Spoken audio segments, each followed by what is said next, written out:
నమస్తే. Welcome to our channel.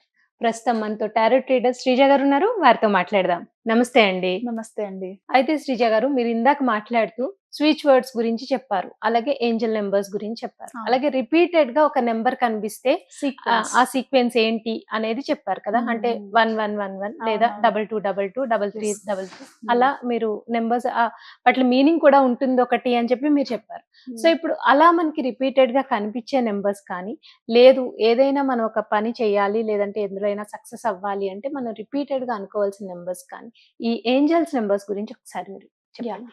ఇప్పుడు మీరు ఆల్ వన్స్ చూసుకుంటే అంటే హ్మ్. 1111 నంబర్ తీసుకుంటే అది నంబర్స్‌లోనే అతి శక్తివంతమైనది. అలాగే చాలా పవర్‌ఫుల్ మీనింగ్ కలిగిన ఒక నంబర్ అన్నమాట. ఓహ్! అదేంటంటే ఫర్ ఎగ్జాంపుల్ నేను ఇంతకు ముందే చెప్పాను. ఆ! మనం ఆల్‌వేస్ పాజిటివ్ థింకింగ్‌లోనే ఉండాలి. అవును. మీరు పాజిటివ్ థింకింగ్ చేస్తూ ఒక సొల్యూషన్ గురించి ఆలోచిస్తున్నప్పుడు మీకు రిపీటెడ్‌గా 1111 నంబర్ కనిపించిందనుకోండి ఆల్ వన్స్ హ్మ్. అది మేబీ మనం కార్ నంబర్స్ అవును. కానివ్వండి, మనకొచ్చే బిల్స్ కానివ్వండి, హ్మ్. మన టైం ఫోన్‌లో కనిపించే హ్మ్. టైం కానివ్వండి, అలా ఎప్పుడైనా ఫ్రీక్వెంట్‌గా మనం ఇంటెన్షనల్‌గా ఆ టైం అయ్యేసరికి అదే. ఇంత అయింది అని చూస్తూ నాకు ఉండడం అనిపించింది కాదు. అలా హ్మ్. కాదు. హ్మ్. అనుకోకుండా అన్‌ఎక్స్‌పెక్టెడ్‌గా ఆ హ్మ్. నంబర్ కనిపిస్తే ఏంటంటే అదొక మాస్టర్ నంబర్ అన్నమాట. ఓకే. 1111 అనేది స్పిరిచువాలిటీలో ఒక మాస్టర్ నంబర్. హ్మ్. సో, అలా కనిపించినప్పుడు దాని మీనింగ్ ఏంటంటే గనక you are on the right path. Okay. మీరేదైతే ఆలోచన చేస్తున్నారో అది సరైనదే. హుహు. కరెక్ట్ పాత్‌లోనే ఉన్నారు. చెయ్యండి. మంచే జరుగుతుంది. కాన్ఫిడెన్స్‌తో ఉండండి. యూనివర్స్ సపోర్ట్ ఉంది. This is the right time అనేది ఒక మెసేజ్ అన్నమాట. హ్మ్. సో, అందుకే నేనేం చెప్పాను ఇందాక, ఎందుకు పాజిటివ్‌గా ఆలోచించాలని అనుకుంటే, యాహ్! హ్మ్. ఇప్పుడు ఇఫ్ యూ థింక్ నెగెటివ్ అనుకోండి, అది అది రైట్ కనిపించిందనుకోండి, పాత్ అది రైట్ అవుతుందా? అదే అదే కదా! కాదు. అవును. సో, ఆల్‌వేస్ మనం సబ్‌కాన్షియస్ మైండ్‌లో ఫిజికల్‌గా, సబ్‌కాన్షియస్‌గా 2 సార్లు అదే మనం ఏం ఆలోచన చేసినా గాని, అది పాజిటివ్‌గా ఉండాలి. హ్మ్. సో, అప్పుడు నువ్వేదైతే ఆలోచిస్తున్నావో అది రైట్.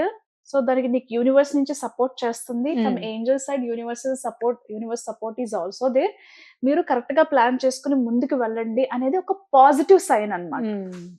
అలాగే ఎవరైనా సరే ఫినాన్షియల్‌గా ఇబ్బంది పడుతున్నారు అని అనుకుంటే గనక, హ్మ్. ఖచ్చితంగా ఆ నంబర్ వల్ల మీకు తొందరలోనే డబ్బు వచ్చే రాబోతుంది అవకాశం అనేది ఉంది. కూడా ఒక హ్మ్. సందేశం. ఓకే. అలాగే హుహు. మీ లైఫ్ ఇక్కడి నుంచి మారుతుంది. ఖచ్చితంగా మీ లైఫ్‌లో ఇక్కడి నుంచి పాజిటివ్ పాజిటివ్. హ్మ్. చేంజెస్ వస్తాయి. మీకు ఆహ్, మీ ఇష్ట దేవత హ్మ్. ఆరాధన కావచ్చు, మీరు చేసే ప్రేయర్స్ కావచ్చు, పూజలు హ్మ్. కావచ్చు, ప్రతీదీ కూడా అందాయి. అది ఫుల్‌ఫిల్ కాబట్టి అవుతుంది అనేది. యాహ్! మీరనుకున్నది ఏదైతే ఉందో అది తొందరలోనే జరగబోతుంది హ్మ్. అనేది ఒక సందేశం అన్నమాట. చాలా హుహు. పాజిటివ్. అంటే మీకు యూనివర్స్, ఏంజెల్స్, దేవుడు కానివ్వండి, ప్రతి ఒక్కరు కూడా మీకు ఇప్పుడు సపోర్ట్ చేస్తున్నారు. మీ లైఫ్ ఇక్కడి నుంచి మారబోతుంది అనే దానికి ఒక హ్మ్. ఒక ఇండికేషన్. యాహ్! హ్మ్. ఓకే. అలాగే ఇప్పుడు ఆల్ సెవెన్స్ ఉంటాయి. ఆల్ సెవెన్స్ ఉన్నప్పుడేంటంటే financial abundance and prosperity. Hmm. And all sevens చాలా పవర్‌ఫుల్. ఎందుకంటే మీకు 4 ఏళ్లని మీరు లెక్క పెట్టినట్లయితే టోటల్ నంబర్ 1 వస్తుంది. హ్మ్. టోటల్ నంబర్ 1 అంటే ఏంటి? సన్. హుహు. సో, హ్మ్. మీకు బ్రైట్ ఫ్యూచర్ ఉండబోతుంది. మీరేదైతే అనుకున్నారో, ఆ స్థాయికి మీరు రీచ్ అవుతున్నారు. మీకు యూనివర్స్ సపోర్ట్ చేస్తుంది. ఒక పక్క నుంచి ఏంజెల్స్ అందించాల్సిన సపోర్ట్ అందిస్తారు. ఈ టైంలో ఏ వ్యక్తి నుంచైతే మీరు సహాయం కోరుకుంటున్నారో, ఎవరి హ్మ్. నుంచైతే మీకు హెల్ప్ కావాలో, వాళ్ళ దగ్గర నుంచి హెల్ప్ దొరుకుతుంది. ఫినాన్షియల్ ప్రాస్పెరిటీ కానివ్వండి, అబాండెన్స్ కానివ్వండి, అన్నీ మీకు అందుతాయి అనే దానికి ఒక సంకేతం. హ్మ్. యాస్ వెల్ యాస్ మీ మేనిఫెస్టేషన్ దేనికోసం అయితే చేస్తున్నారు. మీరు రిలేషన్‌షిప్ గురించి హ్మ్. చేస్తున్నారనుకోండి. ఖచ్చితంగా మీ లైఫ్‌లో ఒక మంచి పర్సన్ వస్తారు. మీ మీ రిలేషన్ అనేది మంచిగా సాగుతుంది. పెళ్లి హ్మ్. వరకు వెళ్తుంది. ఎవరైనా పెళ్లి గురించి మేనిఫెస్టేషన్ చేస్తూ ఫ్రీక్వెంట్‌గా ఇదే నంబర్ కనిపిస్తుందనుకోండి.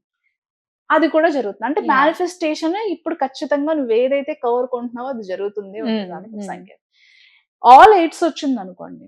888 కానివ్వండి, హ్మ్. All yeah! ఎయిట్స్, 8888 అది కూడా ఫినాన్షియల్ అబాండెన్స్. హ్మ్. మీ లైఫ్‌లో ఇప్పటివరకు డబ్బుల గురించి మీరేదైతే సమస్యలు ఫేస్ చేస్తున్నారో, హ్మ్. అది ఇక్కడితో అయిపోతుంది. మీరేదైతే ఫినాన్షియల్ గ్రోత్ కావాలనుకుంటున్నారో, యాహ్! మంచి హ్మ్. పొజిషన్ హ్మ్. కావాలనుకుంటున్నారో, అది ఖచ్చితంగా వస్తుంది.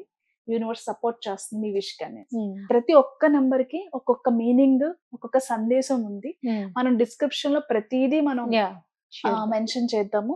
అలాగే మీరనుకోవచ్చు, మన ఏంజెల్ నంబర్ ఎలా తెలుసుకోవాలి అవును అని కదా! చెప్పి. హ్మ్. ఈ ప్రాసెస్‌లో ఫర్ ఎగ్జాంపుల్ నేను ఉన్నానండి, నాకు వచ్చేసి ఆల్ 7s. మ్హూ. ఓకే, మ్. అది నేను అనుకోలేదు. బట్ నేను ఈ స్పిరిచువల్ జర్నీ స్టార్ట్ చేసినప్పుడు నేను ప్రపంచంలో ఎక్కడికి వెళ్ళినా ఆ నెంబర్ నన్ను ఫాలో చేసింది. ఓ నేను మ్. ఎక్కడికి వెళ్ళినా, ఇన్ కేస్ నేను ఎప్పుడైనా షాప్ చేసినప్పుడు మ్. అదే డిజిట్ తో బిల్ అవ్వడం. Bill um. ఓకే, అండ్ నాకు ఎక్కువ టీవీలో ఒక కార్ నెంబర్స్ అదే ఎక్కువ కనిపిస్తుంది. టీవీలో కూడా కార్ నెంబర్ అదే ఎక్కువ అదే కనిపించడం, కనిపించడం మ్. బయట కూడా అవే ఎక్కువ కనిపించడం. ఇలా ఫర్ ఎగ్జాంపుల్ 777 చార్లీ ఒక సినిమా ఉంది, తెలుసు వాళ్ళకి. మ్. అలా అన్నమాట. ఏదో ఒక రకంగా ఇప్పటి నుంచి కాదండి, ఆల్మోస్ట్ ఒక 8 years నుంచి నాకు ఆ నెంబర్ తో కనెక్షన్ ఉంది. మ్. చెప్తే చాలా మంది ఏంటి పిచ్చి మాటలు మాట్లాడుతున్నాను అనుకుంటారు. మ్. కానీ మీరు ఇది ఒకసారి ఎక్స్పెరిమెంట్ చేయండి, మీరు ట్రై చేసి చూడండి. Yeah, sure. ఈ రోజే ఈ వీడియో చూసిన వాళ్ళు ఇంటెన్షనల్ గా అదే చూడదు, ఇంటెన్షన్ అన్ఎక్స్పెక్టెడ్ గా మీకు ఒక సీక్వెన్స్ చాలా రోజుల నుంచి మిమ్మల్ని వెంటాడుతుంది, మీకు ఎక్కడికి వెళ్ళినా ఆ నెంబర్ కనిపిస్తుంది అని అంటే there is a message for you. అది మీ ఏంజల్స్ కావచ్చు, యూనివర్స్ కావచ్చు, మీ ఇష్ట దేవి దేవతలు ఎవరైనా సరే మీకు ఒక మెసేజ్ ఇస్తున్నారు అనేది. అప్పటి నుంచి మీకు కనెక్షన్ అనేది ఏర్పడుతుంది. అలాగే మీరు ఏ క్వశ్చన్ అడగాలనుకుంటున్నా, మీ మైండ్ లో ఏం క్వశ్చన్ ఉన్నా సరే, ఒక సొల్యూషన్ కావాలనుకున్నా సరే, ఈ డిజిట్స్ ఏవైతే ఉన్నాయో రిపీటెడ్ గా మీకు ఎప్పుడైనా కనిపిస్తున్నాయి అని అంటే ఖచ్చితంగా మీకు ఒక మెసేజ్, ఓకే, లేదా మీకు ప్రాబ్లమ్ కి ఒక సొల్యూషన్ అని చెప్పి. అయితే ఇందులో ఇప్పుడు ఆల్ 7s అని ఏం లేదండి. అదే నేను అదే 1155 6655 7788 అంటే 4 డిజిట్ ఉండాలి, 4 డిజిట్స్ ఉండాలి. Sequence Okay. లైన్ లో. ఒకవేళ 0568 అలా కనిపించిన, ఫర్ ఎగ్జాంపుల్ మీరు ఒకటి ఆలోచిస్తున్నారండి, ఒక బాధలో ఉన్నారు, ఒక నంబర్ వెళ్ళింది, ఇదేనా సందేశం అని అనుకోవచ్చు. సేమ్ నెంబర్ అదే పనిగా మీకు విజిబుల్ అవుతుంది అదే రోజు Okay. అని అనుకోవచ్చు, లేకపోతే అదే నెంబర్ రిపీటెడ్ గానే కనిపించవచ్చు. ఖచ్చితంగా ట్రై చేసి చూడండి. ప్రతి ఒక్కరికి చాలా ఆశ్చర్యంగా, అన్ఎక్స్పెక్టెడ్ గా మీకు పనిగొట్టుకుని చూడటం అదే కాదు అదే actually. మనం ఇప్పుడు మీరు అన్నారు కాబట్టి ఇది ఎక్కడ కనిపిస్తుంది అని వెతుక్కోవడం వెతుక్కోవడం కాదు. మీ లైఫ్ జర్నీలో మీకు నెంబర్ ఆఫ్ టైమ్స్ అనుకోకుండా అన్ఎక్స్పెక్టెడ్ గా కనిపిస్తే అది. సో అలా అది చూసుకోవాలి. మనకేదో సొల్యూషన్ లేకపోతే మనకేదో మెసేజ్. మెసేజ్ ఇస్తుంది అని ఆలోచించుకోవాలి. అవును, రైట్ అండి. ఏంజల్ నెంబర్స్ గురించి నిజంగానే చాలా చక్కగా చెప్పారు. థ్యాంక్ యూ అండి. Thank you.